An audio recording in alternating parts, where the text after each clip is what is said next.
Hi, everybody. Welcome tonight. For those at JSC, we're continuing our series called That's What He Said. What we've been looking at is the things that Jesus has said that aren't as comfortable as the other things he said, which essentially what we're trying to do is put ourselves in a position where we look at Jesus' words and say, do I agree with that? Because I signed up for Jesus a long time ago at camp, and now that's the first time I'm hearing that. I don't know how to deal with that. So these are the topics we're looking at. This week is no different. We're going to look at one of the most controversial topics that Jesus brings up. Before that, I want to describe kind of life in general. And this is how I'm going to do it. If you'll look up here, we have you, we have God, and there's this thing in the middle called sin. Adam and Eve, when they were in the garden, were given rules by God or boundaries around what they could or could not do. One of those boundaries, they could eat of any and everything in the garden. They had total authority. They actually named the animals. They named the trees. They did all of those things, and they were in communion with God. But the boundary that he set in place, or the don't go in this area, was do not eat of the fruit of the tree of the knowledge of good and evil.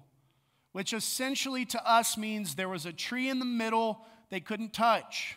They weren't allowed to. And all of a sudden, Satan came in the form of a serpent. And I don't know, the historians actually talk about the fact that Satan probably did this more than once.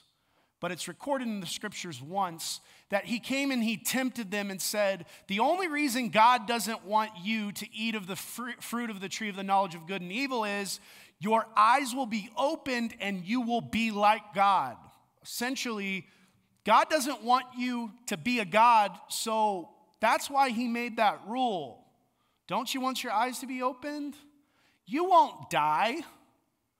Because God said the consequence of eating the fruit of that tree is that you would die because sin would enter a perfect picture. So they ate of the tree of the knowledge of good and evil, and therefore sin came into the world. It is true that each of us are born into sin. We show up in the world, our mom and dad have this awesome celebration. Great, you're finally here. And we come into the world and we're pure, we're blameless, we're spotless. The scripture says we're made in the image of God, which essentially means the characteristics of God. We get those things given to us, but because of Adam and Eve, we also get this sin thing. Well, so does that mean babies sin? I don't know, but I know this. When your mom and dad say, hey, who took that cookie on the counter? And you're 3 years old, and you're standing there with cookie crumbs on your mouth, and you say, no, it wasn't me. Obviously, sin is right there. Sin in that moment is you lying. Where'd you learn how to lie? Who taught you how to lie? It comes with the sin nature. So what happens is the first time you did that, the first time you sinned, you got a little dose of it. I did these wrong.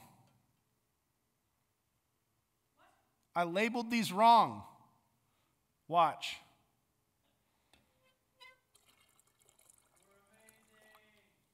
Yes.